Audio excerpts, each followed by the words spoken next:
ඉතින් අදත් සුපුරුදු විදිහටම පුංචි වීඩියෝ එකක් අරගෙන ඔයාලා හමු වෙන්න ආවා.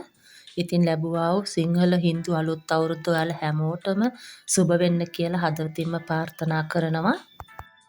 ඉතින් ඊයේ දවසේ ඔයාලා හැමෝම හොඳින් සතුටින් ගත කරන්න ඇති කියලා මම විශ්වාස කරනවා. එහෙනම් යමු අපි වීඩියෝ එක බලන්න. ඉතින් මම මේ විදිහට පෑන් එකක් ලෑස්ති කරගත්තා මගේ කිරිටොපි ටික හදාගන්න. මම ඒටම සීනි ග්‍රෑම් 500ක් එක් කරගන්නවා. ඉතින් මේ කිරිටොපි එක මං ආසම විදිහට තමයි හදලා තියෙන්නේ. ඉතින් පුංචි දෙයක් තමයි මම මේකට එකතු කරගත්තේ වෙනම. ඉතින් බලන්නකො මම මේ මොනවාද එකතු කරගෙන හදාගත්ත කිරිටොපි එක කොහොමද කියලා. ඉතින් දැන් මම මේ අවස්ථාවේදී මේකට එක් කරගන්නවා ෆ්‍රෙෂ් මිල්ක්. ඉතින් මං ලීටරයක් අරන් තියනවා. ඉතින් මේක එක් කරගෙන මං ටිකක් හැඳි ගා ගන්නවා සීනි ටික දිය වෙනකන්. ඉතින් මේ විදිහට ටිකක් දිය කරගෙන මං ඊට පස්සේ ලිප ඔන් කරගන්නවා. ලිප ඔන් කරගෙන ඉතින් සාමාන්‍ය ගින්දරේ තියාගෙන මම මේ හැඳි ගන්නවා. ඉතින් මේ කිරිටොපි එක කනකොට මට මතක් වෙන්නේ මං ඉස්කෝලේ යන කාලේ තියෙනවා කඩයක්. ඒ කඩේට තමයි අපි කිරිටොපි කන්න යන්නේ. ඉතින් ඒ කඩේ මාරම රසයි ඒ කිරිටොපි. ඉතින් ඒ හින්දා මට හැමදාම ඕන වුණා මේ විදිහටම හදලා කිරිටොපි කන්න. ඉතින් මම මේ විදිහට තමයි කිරිටොපි හදන්නේ. ඉතින් මම මේකට ලුණු ටිකක් එක් කරගත්තා. ඒ වගේම මේකට වැනිලා එසන්ස් ටිකකුත් එක් කරගන්නවා. ඉතින් මේ විනාඩි 20කට විතර පස්සේ මම මේ අවස්ථාවේදී මේකට එක් කරගන්නවා පිටි කිරි මේ සැහැඳි 4ක් විතර එක් කරගන්නවා. එක් කරගෙන මේ හොඳින් කැට ගැසෙන්නේ නැතුව ඉක්මනින් කලවම් කරගන්නවා. ඉතින් පහුගිය දවස්වල වීඩියෝ කිහිපයකම දැක්ක කට්ටිය කිරිටොපි හදලා තියෙනවා. ඉතින් මගේ මහත්තයාත් ලංකාවට ගිහිල්ලා එනකොට කිරිටොපි අරන් ආවා. දැන් ඒක ඉවර වෙගෙන යන්නේ. ඉතින් ඒ හින්දා මට හිතුණා මගේ විදිහට කිරිටොපි ටිකක් හදලා වීඩියෝ එකක් අරගෙන එන්න. ඔන්න ඒක තමයි මේ ගෙනාවේ. ඉතින් විනාඩි 35ක් විතර වගේ වෙනකොට මේ මීට මේ ඝන වේගන එන්නේ දැන්. ඉතින් මේ අවස්ථාවේදී මම හොඳින් කුඩු කරගත්ත එන්සාල් ටිකක් එක් කරගන්නවා. කරගෙන හොඳින් කලවම් කරගන්නවා. මේ විදිහට තව ටිකක් ඝන වේගන එනකොට මම මේකට බටර් කෑල්ලක් එක් කරගන්නවා. එක් කරගෙන හොඳින් කලවම් කරගන්නවා. ඉතින් මට මේ කිරිටොපි එක හදන්න සම්පූර්ණ කාලය පැයක් තමයි ගත වුනේ. ඉතින් මේ විදිහට නතර නොවි එක දිගටම හැඳි ගන්න ඕන අපිට මේ මිශ්‍රණය. ඉතින් අපේ කිරිටොපි මිශ්‍රණය දැන් තව ටිකක් හොඳින් ඝන වේගන තියෙන්නේ. දැන් මම මේ අවස්ථාවේදී මේට එක් කරගන්නවා කුඩාවට කපාගත්ත කජු ටික. එක් කරගෙන මේ හොඳින් කලවම් කරගන්නවා. ඉතින් කජු ටික එකතු කරගත්තට පස්සේ මම මෙය නතර නොකරම හැඳි ගා ගන්නවා. ඉතින් කජු ටික එකතු කරගත්තට පස්සේ මම හොඳින් කලවම් කරගන්නවා හැම තැනටම කජු ටික පැතිරෙන විදිහට. ඉතින් දැන් තව ටිකකින් මේක මම බා ගන්න හදන්නේ. දැන් මේ හරි ගානට පදමට ඇවිල්ලා තියෙන්නේ. මොකද මේ පෑන් එකේ ඇලෙන්නේ නැහැනේ. කලවම් කරනකොට එක ගුලියකට එක රවුමකට එකතු වෙනවනේ. ඉතින් දැන් මම බටර් ගාගත්ත තැටියක තමයි අපේ කිරිටොපි මිශ්‍රණය දමා ගන්න හදන්නේ. ඉතින් මේ තියෙන්නේ බටර් ගාගත්ත තැටිය. ඉතින් දැන් මේකට දා ගන්නවා. දාගෙන ඉක්මනින් මේ හදා ගන්නවා සෙට් කර ගන්නවා.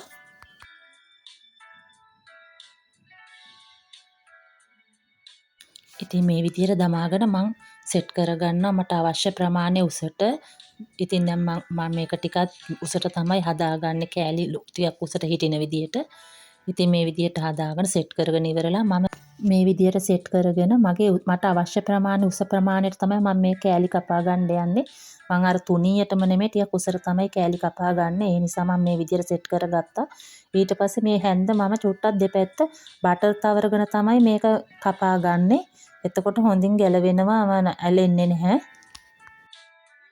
ඉතින් මේ විදිහට ලයින් එක ඇඳගෙන මම තියාගන්නවා හොඳින් නිවෙනකන්. නිමුණට පස්සේ තමයි මම කෑලි කඩාගන්නේ.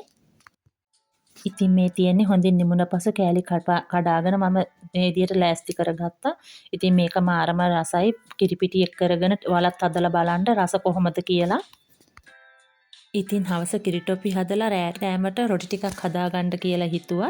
ඉතින් අද මම මේ රෑ කෑමට රොටි ටික හදාගත්තේ පොල් රොටි තමයි හදාගත්තේ. ඊට අමතරව ඒක මැදට මම තඹගත්ත අලයි තඹගත්ත කැරටුයි දාලා හදාගත්තේ අලුත් විදියකට. ඉතින් පළමුව මම බෝල් එකකට බිත්තර ගෙඩියක් කඩාගෙන එක් කරගෙන තියෙනවා.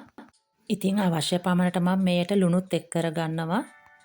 ඉතින් මම මේ අනන්න පොල් වතුර තමයි එක් කරගන්නේ වතුර වෙනුවට. ඉතින් මම පොල් ගෙඩියක වතුර එක් කරගන්නවා. ඉතින් දැන් මම මේ හොඳින් ටිකක් මික්ස් කරගන්නවා බිත්තරේත් හොඳට කලවම් වනතුරු. ඉතින් දැන් මම මේකට පොල් ගෙඩියක පොල් එකතු කරගන්නවා. ඉතින් මේ විදිහට පොල් ටික එකතු කරගත්තට පස්සේ මම මේවත් ටිකක් හොඳින් කලවම් කරගන්නවා. ඉතින් මේ හොඳින් කලවම් කරගත්තට පස්සේ මම මේට එක් කරගන්නවා කපාගත්ත බටර් කෑලි ටික. ඉතින් බටර් ටික මම ටිකක් අතින් පොඩි කරගන්නවා. ඉතින් බටර් ටිකත් මේ විදිහට පොඩි කරගත්තට පස්සේ මම මේ අවස්ථාවේ එක් කරගන්නවා පිටි ටික. ඉතින් පිටි ටික හලාගෙන තමයි මම එක් කරගන්නේ. ඉතින් මේ විදිහට පිටි ටික හලාගෙන මම මේ සියල්ලම හොඳින් අනා ගන්නවා.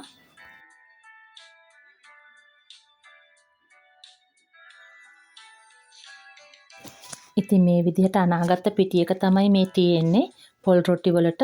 ඉතින් දැන් මම මේක ටිකක් වසාගෙන පසෙකින් තබා ගන්නවා හදන්න මොහොත ලං වෙනකම්. ඉතින් මේ අතරතුර මම තඹගත්ත හලයි කැරටුයි සුද්ධ කරගෙන ඒවා ටික කුඩාවට කපාගෙන පොඩි කරගත්තා. දැන් එහෙනම් අපි යමු අපේ රොටි ටික හදා ගන්න. ඉතින් මේ තියෙන්නේ මගේ පිටි එක. මේ තියෙන්නේ මම තඹගෙන පොඩි කරගත්ත අලයි කැරටුයි. ඉතින් මම අල මිශ්‍රණයට ගම්මිරිස් ටිකක් අවශ්‍ය පමණට දමා ගන්නවා. ඒ වගේම ලුණු කුඩු ටිකක් එක් කර ගන්නවා. ඒ වගේම කෑලි මිරිසුත් මම මේකටම අවශ්‍ය පමණට එක් කරගෙන හොඳින් මේ කලවම් කර ගන්නවා.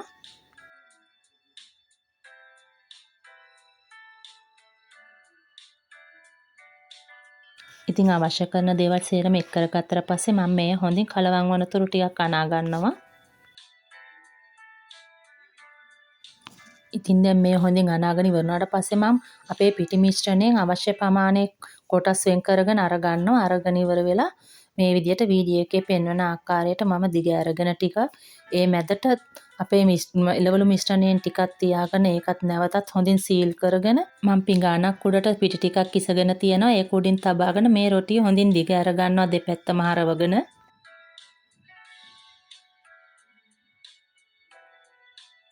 ඉතින් මේ අතරතුර මම පෑන් එකක් ලිප තබා ගත්තා හොඳින් රත් වෙන්නට අපේ රොටිය පුලුස්සා ගන්න.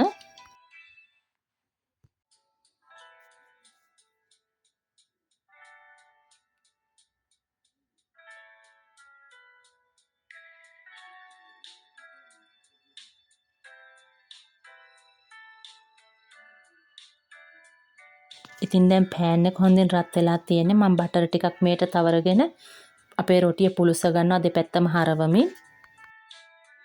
ඉතින් පහුගිය දවස්වල හුඟක් දෙනෙක් මගේ channel එකට එකතු වෙලා තිබුණා. ඉතින් ඒ හැමෝම මම ආදරෙන් පිළිගන්නවා. ඒ වගේම තාමත් මගේ channel එකට ඔයා එකතු වෙලා නැත්නම් ඔයා කැමති නම් මගේ වීඩියෝ වලට මගේ channel එකට එකතු වෙන්න කියලා ආදරෙන් ඉල්ලා සිටිනවා. ඉතින් මේ විදිහට දෙපැත්ත හරවමින් රොටිය පුලුස්ස ගත්තා. ඉතින් මම ඉතුරු රොටි ටිකත් මේ විදිහටම පුලුස්ස ගන්නවා. ඉතින් වෙනදා වගේම මගේ වීඩියෝ බලන මාව අහන් හිටපු ඔයාලා හැමෝටම බොහොම ස්තුතියි කියලා කියනවා. ඉතින් නැවතත් අලුත් වීඩියෝ එකකින් හම්බ වෙනතුරු අදට ගිහිල්ලා එන්න. හැමෝම පරිස්සමට ඉන්න. දෙවි පිහිටයි හැමෝටම.